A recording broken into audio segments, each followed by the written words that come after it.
യേശുവേ സ്തോത്രം, യേശുവേ നന്ദി. എസെക്കിയേൽ പ്രവചനത്തിൽ 43-ാം അധ്യായം 2-ാം തിരുലിഖിതം. അവിടുത്തെ ആഗമനത്തിൻ്റെ ശബ്ദം പെരുവെള്ളത്തിൻ്റെ ഇരമ്പൽ പോലെയായിരുന്നു. അവിടുത്തെ തേജസ് കൊണ്ട് ഭൂമി പ്രകാശിച്ചു. ഹല്ലേലൂയ. ഈ വചനത്തിൻ്റെ അത്ഭുത ശക്തി ഈ വചന ശുശ്രൂഷയുടെ നിമിഷങ്ങളിൽ കേട്ടുകൊണ്ടിരിക്കുന്ന ഓരോ വ്യക്തികളുടെ മേലും കുടുംബങ്ങളുടെ മേലും വ്യാപരിക്കും. ദൈവത്തിൻ്റെ ആത്മാവ് ഇപ്പോൾ ഇറങ്ങി വ്യാപരിക്കട്ടെ. 2 കരങ്ങൾ നമുക്ക് തുറന്നു പിടിക്കാം. ജീവിതത്തിൻ്റെ ഓരോ തിക്കിലും തിരക്കിലും ഇടയിൽ നിന്ന് വചന ശുശ്രൂഷയ്ക്ക് വേണ്ടി നാം ഒരുമിച്ച് ഓടിക്കൂടിയിരിക്കുകയാണ്. പ്രിയ ദൈവമക്കളെ, ഇവിടെ ആത്മാവിൻ്റെ ശക്തി പ്രവർത്തിക്കണം. 2 കരങ്ങൾ അല്പം തുറന്നു പിടിച്ച് ഈ സമയം പരിശുദ്ധാത്മാവിനോട് എല്ലാവരും പ്രാർത്ഥിക്കട്ടെ. പരിശുദ്ധാത്മാവേ, പരിശുദ്ധാത്മാവേ, പരിശുദ്ധാത്മാവേ, വേഗം ഞങ്ങളുടെ ഹൃദയങ്ങളിലേക്ക് വരണമേ, വേഗം ഈ കൂട്ടായ്മയിലേക്ക് വരണമേ. വലിയ ആഗ്രഹത്തോടെ ഒരുമിച്ച് പ്രാർത്ഥിക്കുന്നു. പരിശുദ്ധാത്മാവേ, വേഗം പറന്നിറങ്ങണമേ. ഉന്നതമായ പ്രസാദവരങ്ങൾ ദാസർ കേകണമേ. വലിയ ദാഹത്തോടെ പരിശുദ്ധാത്മാവേ, വേഗം പറന്നിറങ്ങണമേ. പരിശുദ്ധാത്മാവേ, ഉന്നതമായ പ്രസാദവരങ്ങൾ ദാസർ കേകണമേ. ഉന്നതമായ പ്രസാദവരങ്ങൾ ദാസർ കേകണമേ. ദാസർ കേകണമേ. പരിശുദ്ധാത്മാവായ ദൈവമേ, വളരെ ക്ഷീണത്തിലും രോഗത്തിലും മനപ്രയാസത്തിലും സങ്കടങ്ങളിലിരിക്കുന്ന ഈ പ്രിയ മക്കളെ കാണണമേ. വചനം കേട്ട ഒന്നും മനസ്സിലാകാതെ വിധം അന്നിച്ചു പോയ ഹൃദയം മുഴുവനും പലതരത്തിൽ ദുഃഖം കൊണ്ട് നിറഞ്ഞിരിക്കുന്നവര്, വലിയ വേദന ഇരിക്കുന്നവര്, ഓരോ മക്കളിലേക്കും പരിശുദ്ധാത്മാവേ, പരിശുദ്ധാത്മാവേ, പരിശുദ്ധാത്മാവേ, വേഗം വരണമേ, ഞങ്ങൾ പ്രാർത്ഥിക്കുന്നു. പരിശുദ്ധാത്മാവേ, വേഗം പറന്നിറങ്ങണമേ. ദാഹത്തോടെ ഉന്നതമായ പ്രസാദവരങ്ങൾ ദാസർ കേകണമേ. പരിശുദ്ധാത്മാവേ, വേഗം പറന്നിറങ്ങണമേ. പരിശുദ്ധാത്മാവേ, ഉന്നതമായ പ്രസാദവരങ്ങൾ ദാസർ കേകണമേ. ഉന്നതമായ പ്രസാദവരങ്ങൾ ദാസർ കേകണമേ. ദാസർ കേകണമേ.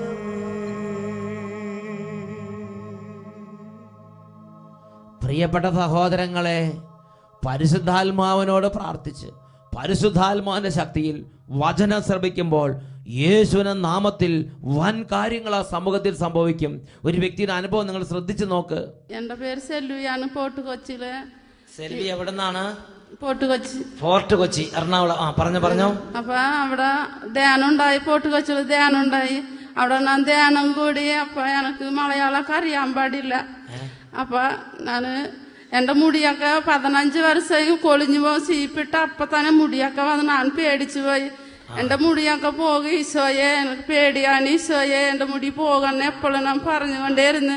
കെട്ടിയാനാണ് ബുക്ക് വായിക്കണത്. രോഗികളോട് ബുക്ക് ഞങ്ങൾ അവിടെ നിന്ന് മേടിച്ചിട്ടും പോയി, പോട്ട് കൊച്ചിയിൽ നിന്ന് മേടിച്ചിട്ടും പോയി. ആ ബുക്ക് 2 പേരും എനിക്ക് മലയാളം അറിയാൻ പാടില്ല. അപ്പൊ കെട്ടിയാണ് വായിക്കുന്നതാണ്. അത് കേട്ടും കൊണ്ടത് ഞാൻ അതും 2 പേരും ചൊല്ലും. അപ്പൊ എന്റെ മുടി ഇപ്പൊ ഒട്ടും ഇപ്പൊ കൊഴിയണില്ല. ഇപ്പൊ എനിക്ക് മുടി കുറച്ച് ഇത് നേരത്തെ. എത്ര കാലമായി മുടി പോകാൻ തുടങ്ങിയിട്ട്? 15 കൊല്ലമായി. പ്രിയപ്പെട്ട സഹോദരൻ, 15 വർഷമായി ഈ സെൽവിയുടെ മുടി അങ്ങോട്ട് കൊഴിഞ്ഞ് ആകെ നാണക്കേടായെന്നാണ് പറയണത്. അങ്ങനെ ഇരിക്കുമ്പോഴാണ് ഫോർട്ട് കൊച്ചി കൺവെൻഷന് പിന്നെ ഈ ചേച്ചി പറഞ്ഞ പോലെയൊക്കെ സംഭവിച്ചിട്ടുണ്ട്. Praise the Lord. മുടി തിരിച്ചു വന്നെന്തായാലും ഇപ്പം മുടിയുണ്ട്. Praise the Lord.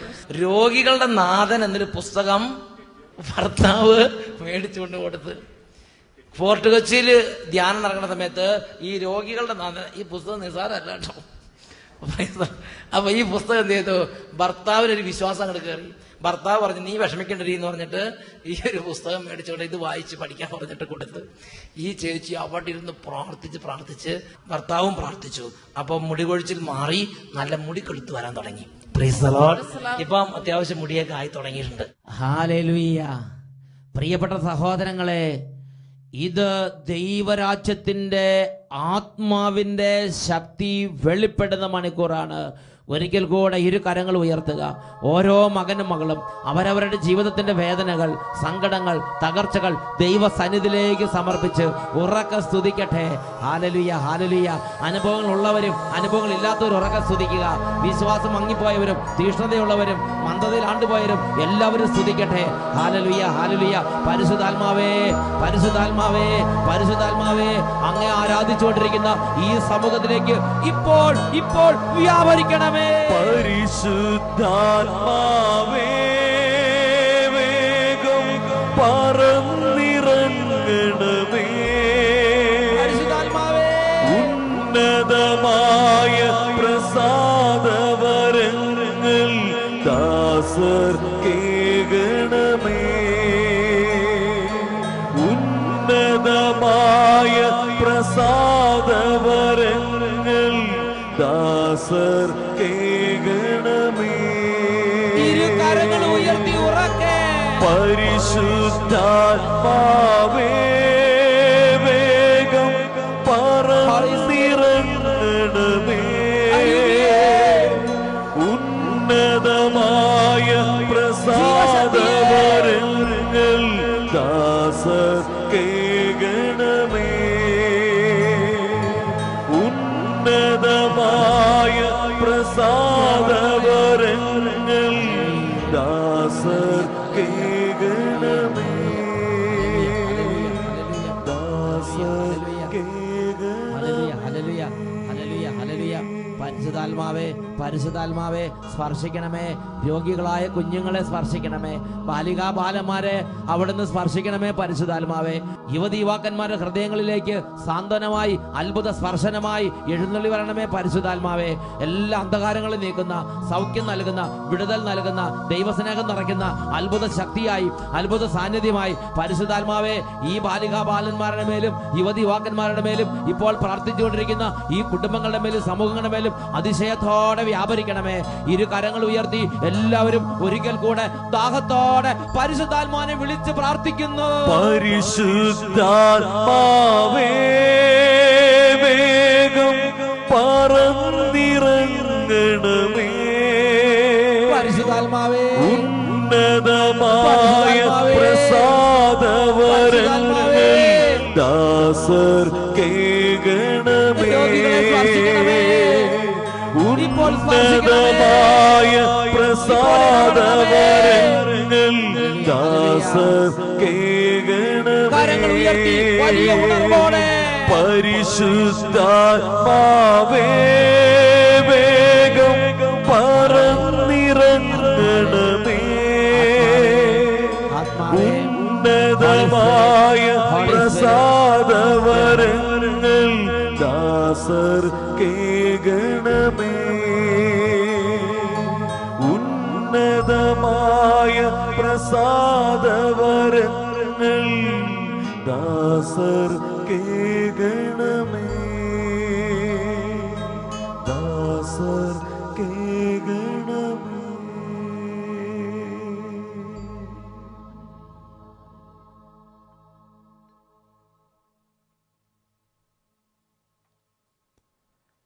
Praise the Lord.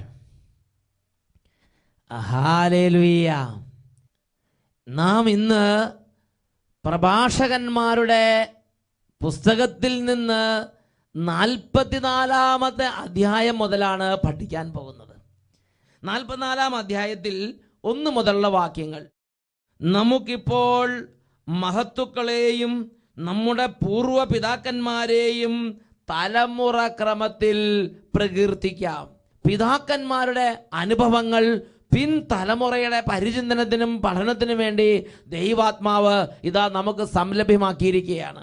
അതിൽ ആദ്യമായിട്ട് നമ്മൾ പഠിക്കാനെടുക്കുന്നത് നോഹ എന്ന പൂർവ്വ പിതാവിനെയാണ്.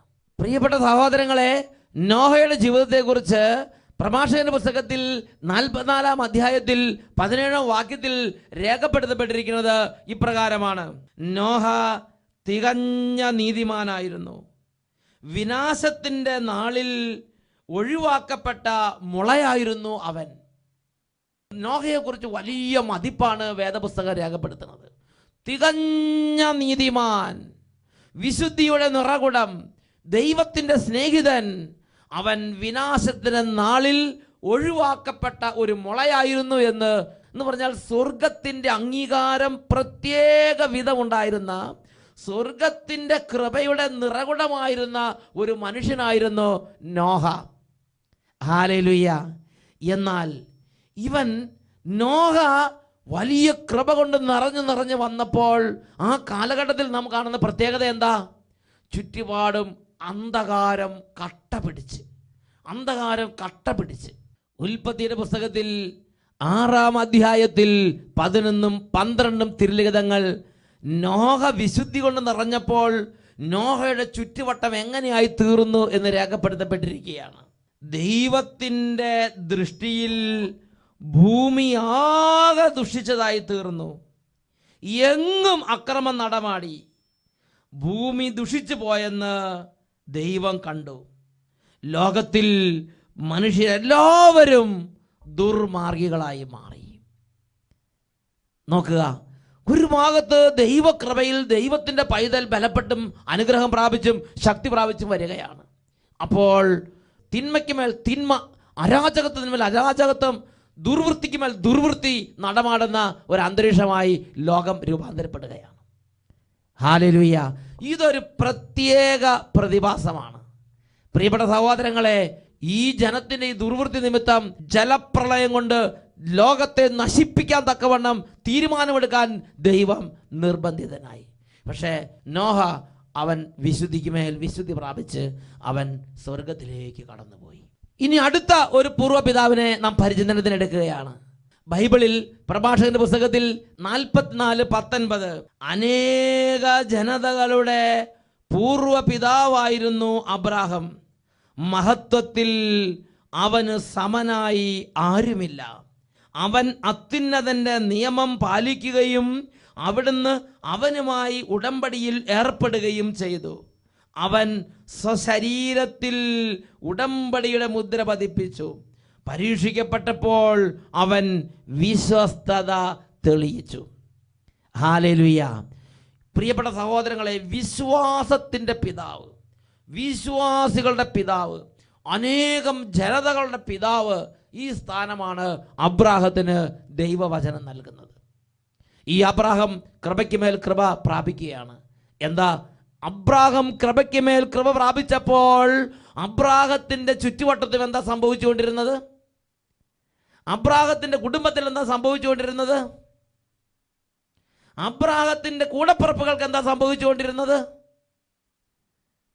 പ്രിയപ്പെട്ട സഹോദരങ്ങളെ, അദ്ദേഹത്തിന്റെ ജീവിതം കൃപയ്ക്ക് മേൽ കൃപ പ്രാപിച്ചപ്പോൾ ചുറ്റുവട്ടത്ത് അദ്ദേഹത്തിന് മേൽ എന്ത് കൃപയാണോ ദൈവം നിക്ഷേപിച്ചത് അതിന് എതിരായിട്ടുള്ള കാര്യങ്ങൾ അരങ്ങേറുകയാണ്. ഹല്ലേലൂയ.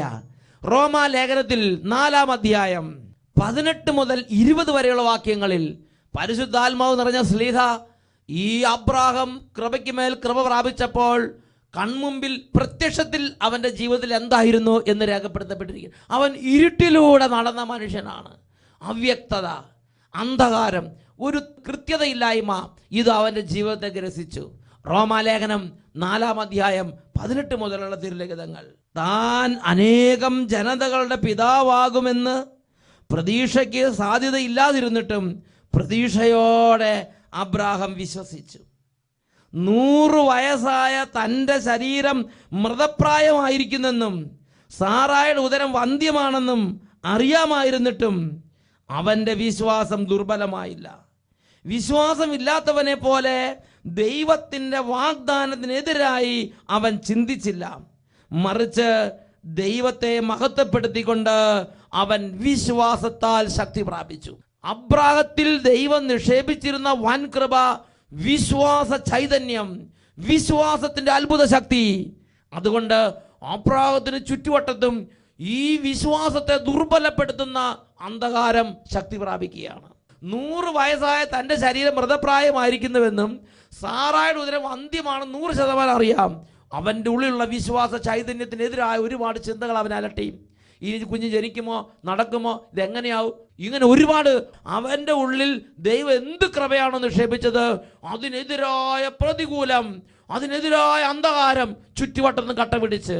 പക്ഷേ അവൻ ദൈവത്തെ മഹത്വപ്പെടുത്തിക്കൊണ്ട് വിശ്വാസത്തെ ശക്തി പ്രാപിച്ചു. അങ്ങനെ അവന് നക്ഷത്രജാലങ്ങൾ പോലെ പിൻതലമുറകളെ ദൈവം അനുവദിച്ച്. പ്രഭാഷകന്റെ പുസ്തകത്തിൽ 45-ാം അധ്യായത്തിൽ 1 മുതൽ വാക്യങ്ങളിൽ ബൈബിളിലെ മറ്റൊരു മഹാ തേജസ്സിനെ നമുക്ക് പരിചയപ്പെടുത്തരികയാണ്. പ്രഭാഷകന്റെ പുസ്തകം 45-ാം അധ്യായം 1-ാം വാക്യം മോശ പ്രവാചകനെ കുറിച്ച് രേഖപ്പെടുത്തുന്ന പ്രകാരമാണ്: യാക്കോബിന്റെ സന്തതികളിൽ നിന്ന് കാരുണ്യവാനായ ഒരുവനെ കർത്താവ് ഉയർത്തി. അവൻ ജനത്തിന് സുസമ്മതനായി. ദൈവത്തിൻ്റെയും മനുഷ്യരുടെയും പ്രീതിക്ക് അവൻ പാത്രമായി. അവനത്രേ ഭാഗ്യസ്മരണാർഹനായ മോശ. ദൈവത്തെ മുഖാഭിമുഖം കണ്ട് ജനത്തിന് നേതാവായി നിന്ന് അത്ഭുതകരമായി ഇതുപോലൊരു പ്രവാചകൻ ഉണ്ടായിട്ടില്ലെന്ന് പറയാൻ തക്കവണ്ണം മോശ കരുത്തനും ബലവാനുമായിരുന്നു. ഹല്ലേലൂയ. അങ്ങനെ മോശയുടെ മേൽ വൻ കൃപ ചൊരിയപ്പെട്ടപ്പോൾ മോശയ്ക്ക് ചുറ്റുവട്ടത്തിൽ എന്താ അരങ്ങേറിയത്? മോശയുടെ കൂടെ ഉണ്ടായിരുന്നവരിൽ എന്താ അരങ്ങേറിയത്? മോശയുടെ സഹ നേതാക്കന്മാർ 250 നേതാക്കന്മാരിൽ എന്താ അരങ്ങേറിയത്? ജനത്തിൻ്റെ മേൽ എന്താണ് അരങ്ങേറിയത്? വലിയ അന്ധകാരം അവരെ പീഡിപ്പിക്കാൻ തുടങ്ങി. അല്ലെങ്കിൽ എന്ത് കൃപയാണോ മോശയിൽ നിക്ഷേപിച്ചിരുന്നത് അതിനെ വിഴുങ്ങുന്ന അന്ധകാരം, അതിനെ വിഴുങ്ങാൻ തക്ക, അതിനെ ഞെരുക്കുന്ന ഒരു അന്ധകാരം ചുറ്റും കട്ടപിടിക്കാൻ തുടങ്ങി. അതിൻ്റെ ആധിക്യത്തിൽ, അതിൻ്റെ ഞെരുക്കത്തിൽ, അതിൻ്റെ വേദനയിൽ മോശ നിലവിളിക്കുന്നൊരു ഭാഗം ബൈബിളിൽ രേഖപ്പെടുത്തിയിട്ടുണ്ട്. സംഖ്യയുടെ പുസ്തകത്തിൽ 11-ാം അധ്യായത്തിൽ 14-ഉം 15-ഉം തിരുലിഖിതങ്ങളിലാണ് നാം അത് കാണുന്നത്. വേദപുസ്തകത്തിൽ നിന്ന് നമുക്കത് വായിച്ച് കേൾക്കാം. ഈ ജനത്തെ മുഴുവൻ താങ്ങാൻ ഞാൻ ശക്തനല്ല, അത് എൻ്റെ കഴിവിന് അതീതമാണ്. ഇപ്രകാരമാണ് അവിടുന്ന് എന്നോട് വർത്തിക്കുന്നതെങ്കിൽ കൃപ തോന്നി എന്നെ ഉടനെ കൊന്നുകളയണമേ. ഈ കഷ്ടത ഞാൻ കാണാതിരിക്കട്ടെ. മോശ വേദനയുടെ നടുവിൽ ദൈവത്തോട് പറയുകയാണ്: ദൈവമേ, ദയവ് ചെയ്ത് എന്നെ ഒന്ന് കൊന്നു തന്നാലും, ഇങ്ങനെ ജീവിക്കുന്നതിലൂടെ മരിക്കുന്നതാണ്. വേദന കൊണ്ട് ദൈവസന്നിധിയിൽ പൊട്ടിക്കരയുന്ന മോശയാണ്. കാരണം ഓരോ കൂടാരവാതിൽക്കൽ ഇരുന്ന് ദൈവത്തിൻ്റെ ജനം ഈ മോശയ്ക്കെതിരെ വലിയ വിധത്തിൽ നെഗറ്റീവ് ഓരോ തരത്തിലുള്ള പിറുപിറുപ്പുകൾ ഉതിർക്കുകയാണ്. വേദന നിറഞ്ഞ വാക്യങ്ങൾ, വേദന നിറഞ്ഞ കാര്യങ്ങൾ പറയുകയാണ്. ഇതെല്ലാം കേട്ടുണ്ടായ ദുഃഖത്തിൻ്റെ ആധിക്യത്തിൽ ദൈവസന്നിധിയിൽ ചെന്ന് മോശ പ്രാർത്ഥിക്കുകയാണ്: എന്നെ കൊന്നുകളയുക, എന്നെ ഒന്ന് കൊന്നു തന്നാലും ഇതെല്ലാം കണ്ടും കേട്ട് ഞാൻ എന്തിനു ജീവിക്കണം? അതുപോലെ ഞെരുക്കത്തിൻ്റെ നടുവിലൂടെ മോശയുടെ ജീവിതം കടന്നുപോയി. പ്രിയപ്പെട്ട ദൈവമക്കളെ, ദൈവം ഒരു കൃപ എന്നിലും നിങ്ങളിലും നിക്ഷേപിക്കുമ്പോൾ, ഒരു ദൈവ പൈതലിൽ ദൈവം ഒരു കൃപ നിക്ഷേപിക്കുമ്പോൾ, ആ കൃപ വളരാൻ ഒരു പ്രതികൂലത്തെ ദൈവം അനുവദിക്കും. ഹല്ലേലൂയ. ആ കൃപ വളരാൻ ഒരു പ്രതികൂലത്തെ ദൈവം അനുവദിക്കും.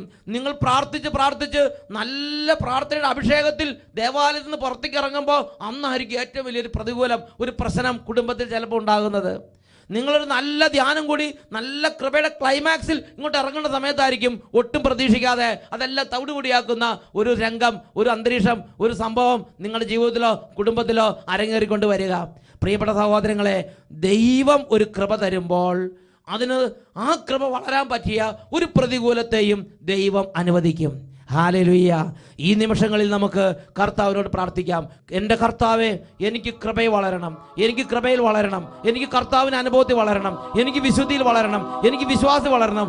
അതിന് തക്കതായ ഒരു ഉണർവിൻ്റെ അഭിഷേകത്തെ, ഒരു ഉണർവിൻ്റെ കൃപയെ, ഒരു ഉണർവിൻ്റെ ഇടപെടലിനെ ഇപ്പോൾ തന്നെ ഞങ്ങളുടെ ജീവിതങ്ങളിലേക്ക് തരണമേ കർത്താവേ. പ്രാർത്ഥിക്കാം.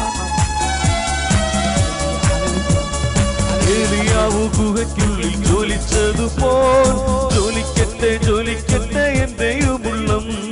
ഏലിയാവ് ഗുഹയ്ക്കുള്ളിൽ ജ്വലിച്ചതുപോൽ ജ്വലിക്കട്ടെ ജ്വലിക്കട്ടെ എന്റെയും ഉള്ളം. ദാനിയേൽ തീഷ്ണതയാൽ എരിഞ്ഞതുപോൽ എരിയട്ടെ എരിയട്ടെ എന്റെയും ഉള്ളം. ദാനിയേൽ തീഷ്ണതയാൽ എരിഞ്ഞതുപോൽ എരിയട്ടെ എരിയട്ടെ എന്റെയും ഉള്ളം. പാട്ടുകൾ ആത്മാവിൽ നീടണം. എൻ ദൈവമേ, നിൻ കൈകള ആത്മാവിൽ തീടണം. ആത്മാവിൽ തീടണം. ആത്മാവിൽ തീടണം. ആത്മാവിൽ തീടണം. ആത്മാവിൽ തീടണം. ഏകരക്ഷക ലോകരക്ഷക നീയെന്നും അഭയം. ഏകരക്ഷക ലോകരക്ഷക നീയെന്നും അഭയം. സ്ത്രീകന്മാരിൽ നിറച്ച അത്ഭുതകരമായ അഭിഷേക ശക്തി, ആ ദിവസമിൽ ഇറക്കിയ അത്ഭുതകരമായ അത്ഭുത ശക്തി വ്യാപരിക്കയുടെ വരുത്തണമേ. സൗളന്നു പൗലോസായി ജനിച്ചതുപോൽ പരിശുദ്ധാത്മാവിൽ വീണ്ടും ജനിക്കട്ടെ ഞാൻ. സൗളന്നു പൗലോസായി ജനിച്ചതുപോൽ പരിശുദ്ധാത്മാവിൽ വീണ്ടും ജനിക്കട്ടെ ഞാൻ. പത്രോസെന്നു പാറയായി ഉറച്ചതുപോൽ ഉറക്കട്ടെ ഉറക്കട്ടെ ഞാൻ കർത്താവിൽ. പത്രോസെന്നു പാറയായി ഉറച്ചതുപോൽ ഉറക്കട്ടെ ഉറക്കട്ടെ ഞാൻ കർത്താവിൽ. പാട്ടുകൾ പാട്ടുകൾ ആത്മാവിൽ നീടണമേ. എൻ ദൈവമേ, കൈകള ആത്മാവിൽ തീടണം. ആത്മാവിൽ തീടണം. ആത്മാവിൽ തീടണം. ആത്മാവിൽ തീടണം. ആത്മാവിൽ തീടണം. ആത്മാവിൽ തീടണം. ആത്മാവിൽ തീടണം. ഏകരക്ഷക ലോകരക്ഷക നീയെന്നും അഭയം. ഏകരക്ഷക ലോകരക്ഷക നീയെന്നും അഭയം.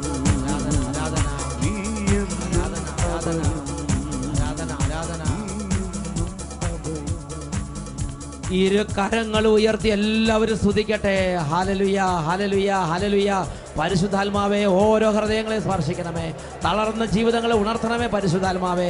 പരിശുദ്ധാത്മാവേ, അന്ധകാരത്തെ ഇപ്പോൾ അവിടുന്ന് പ്രകാശിപ്പിക്കണമേ. അവിടുത്തെ ആഗമനത്തിന്റെ ഇരമ്പൽ കൊണ്ട് ഈ ജനം മുഴുവൻ ഉത്തേജിതരാകെ ഇടവരുത്തണമേ പരിശുദ്ധാത്മാവേ.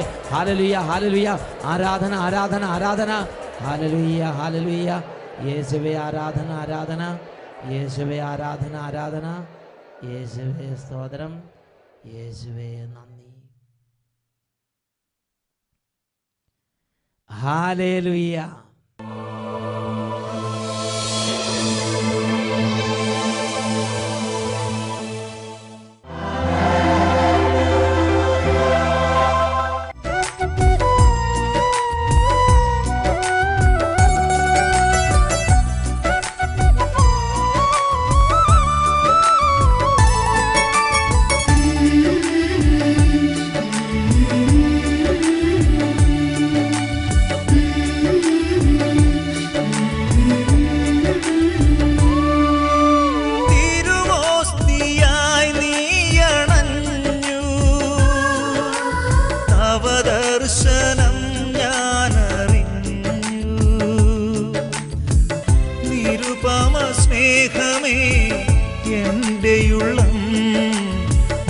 ശാന്തിയാലേ നീ നിറച്ചു.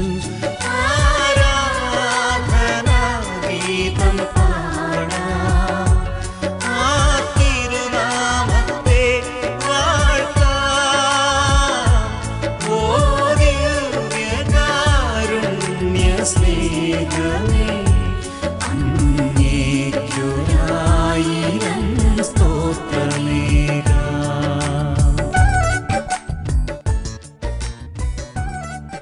ഫിലിപ്പിയ ലേഖനത്തിൽ 2-ാം അധ്യായം 13-ാം തിരുലിഖിതം. ഞാൻ അടുത്തായിരുന്നപ്പോൾ എന്ന പോലെ തന്നെ അകലെയായിരിക്കുന്ന ഈ സമയത്തും നിങ്ങളുടെ സ്വന്തം ആത്മാവിന്റെ രക്ഷയ്ക്ക് വേണ്ടി അധ്വാനിക്കുവിൻ. എന്തെന്നാൽ തൻ്റെ അഭീഷ്ടമനുസരിച്ച് ഇച്ഛിക്കാനും പ്രവർത്തിക്കാനും നിങ്ങളെ ഉത്തേജിപ്പിക്കുന്നത് ദൈവമാണ്. കരങ്ങൾ ഉയർത്തി യേശുവിനെ ആരാധിക്കട്ടെ. യേശുവേ, യേശുവേ, യേശുവേ. എല്ലാവരും യേശുവിന്റെ നാമത്തെ വിളിക്കട്ടെ. യേശുവേ, യേശുവേ, യേശുവേ, യേശുവേ, യേശുവേ, യേശുവേ, യേശുവേ, യേശുവേ, യേശുവേ. മനസ്സ് തുറന്ന് യേശുവിനെ ആരാധിക്കട്ടെ. ഹല്ലേലൂയ, ഹല്ലേലൂയ, ഹല്ലേലൂയ. ഓരോ കുടുംബങ്ങളും ഓരോ വ്യക്തികളും യേശുവിന്റെ തിരുശരീരത്തിൽ നിന്ന് പുറപ്പെടുന്ന അത്ഭുത ശക്തിയാൽ പുതുജീവൻ പ്രാപിക്കട്ടെ, പുതിയ ഉണർവ് പ്രാപിക്കട്ടെ, പുതിയ അഭിഷേകം പ്രാപിക്കട്ടെ. അന്ധകാരത്തിന്റെ കോട്ടകൾ തകരട്ടെ. എല്ലാ തിന്മയുടെ ദുർപീഠകൾ വിട്ടുപോകട്ടെ. എല്ലാ പിന്മാറ്റത്തിന്റെ അരുവികൾ യേശുവിന്റെ നാമത്തിൽ ചിഹ്നഭിന്നമാകട്ടെ. കൃപ കൊണ്ട് നിറയട്ടെ. Hallelujah, hallelujah. യേശുവേ, യേശുവേ, യേശുവേ, യേശുവേ. ആരാധന, ആരാധന, ആരാധന. Hallelujah, hallelujah. ായിരം സ്തോത്രമേകാം. ഓ